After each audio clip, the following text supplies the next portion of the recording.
Thinking for Philippine Cinema by Alexis Tioseco.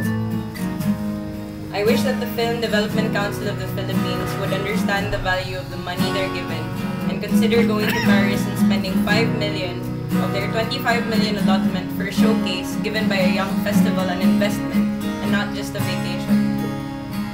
They support filmmakers with finished films to go abroad to festivals for the pride they bring their country.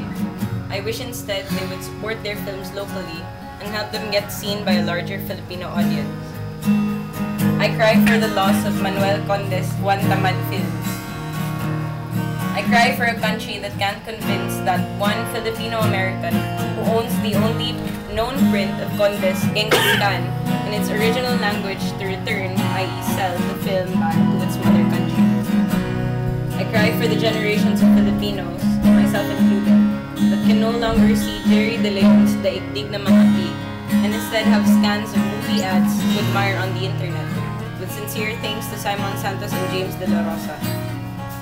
I mourn a heritage that has allowed, through neglect, the prints of Mario O'Hara's Tatlong Taong Walang Diyos and Peque Galiaga's Oro Plata Mata turn flush sepia.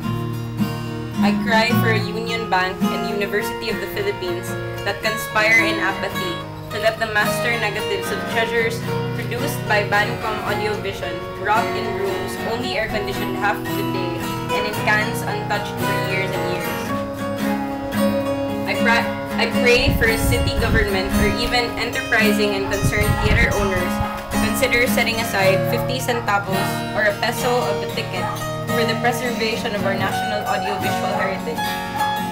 There have been flood taxes siphoned from movie tickets, for crying out loud. This should be easy.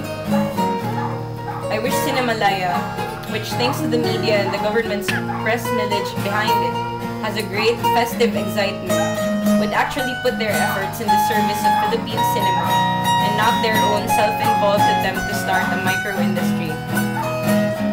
I wish filmmakers would stop listening to Rapitan. I wish Cinema One, which takes more risks, gives more money and often produces better films than Cinemalaya, would actually give filmmakers some rights to their work and stop swindling them. I wish Cinema Manila, which has introduced to the country more great films than any other institution, doesn't stop showing them on 35mm. I wish Cinema Manila would publish their full schedule in advance.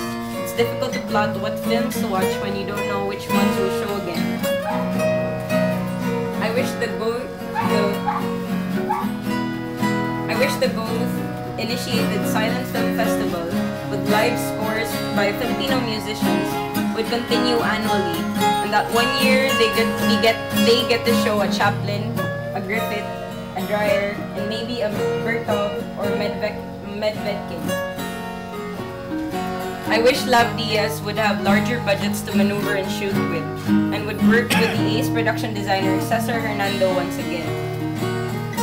I wish more people saw Lab Diaz's films rather than just respecting his stance and using him as a symbol. I wish Raymond Red would get to make Makapili and or return to making fantastic shorts in the experimental mode. I wish Raymond Red would still get to shoot on celluloid. I wish John Torres would sacrifice the image quality of his HDV camera for this special intimacy and spontaneity he is able to achieve with his 1CCD camera, or get a smaller HDV camera.